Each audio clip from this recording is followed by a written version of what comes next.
নমস্কার বন্ধুরা, কেমন আছো সবাই? আশা করি ভালো আছো। তো যেমনটা দেখতে পাচ্ছ, আজ আমি তোমাদের সঙ্গে দুর্দান্ত স্বাদের কালী পুজো স্পেশাল পাঁঠার মাংস রেসিপি শেয়ার করতে চলেছি। তো চলো দেরি না করে দেখে নেওয়া যাক। তো প্রথমেই গরম তেলের মধ্যে দিয়ে দিয়েছি পরিমাণ মতো চিনি, যাতে কালারটা ভালো আসে। আর তারপরে দিয়ে দিয়েছি কুচনো পেঁয়াজ, আর পেঁয়াজটা হালকা ভাজা হয়ে যাবার পরে দিয়ে দিয়েছি আলুটা কিন্তু আগে থেকে ভাজা হয়নি, এখন এই তেলের মধ্যেই ভাজা হয়ে গেছে। আর অল্প একটু হলুদও দিয়ে দিয়েছিলাম। তো যাই হোক, এইদিকে দেখো এখন এর মধ্যে দিয়ে দিয়েছি ওই পাঁঠার মাংসটা। তারপরে ভালোভাবে সবটা বেশ কিছুক্ষণ নাড়াচাড়া করে নিতে হবে। আর তারপরেই দিয়ে দিতে হবে পরিমাণ মতো লবণটা দিয়ে আবারও বেশ কিছুক্ষণ ভালোভাবে কষিয়ে নিতে হবে। আর এই মাংস না যত ভালোভাবে কষাবে ঠিক ততটাই টেস্টি হবে খেতে। তো যাই হোক, এইদিকে দেখো দিয়ে দিয়েছি আদা, রসুন, জিরে আর লঙ্কার পেস্ট। তারপরে আবারও ভালোভাবে কষাতে হবে। আর হ্যাঁ, তোমাদেরকে তো বলতেই ভুলে গেছি যে এই রান্নাটা কিন্তু আমি করিনি। তো যাই হোক, এইদিকে দেখো তেজপাতা দিতে ভুলে গেছিল বলে পরে আবার তেজপাতা দিয়ে দিয়েছি। তারপরে দিয়ে দিয়েছি পরিমাণ মতো হলুদ।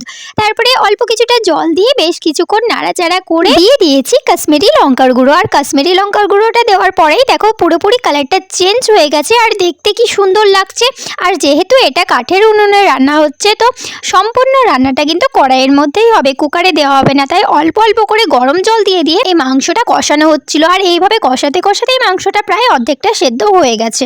আর এত সুন্দর একটা লোভনীয় সেন্ট বেরোচ্ছিল, মনে হচ্ছিল যেন এখনই খেয়ে নিই। তো যাই হোক, এই যে তোমরা এখন যারা আমার এই ভিডিওটা দেখছো, আমার চ্যানেলটিকে সাবস্ক্রাইব না করে থাকলে প্লিজ ফটাফট করে দাও।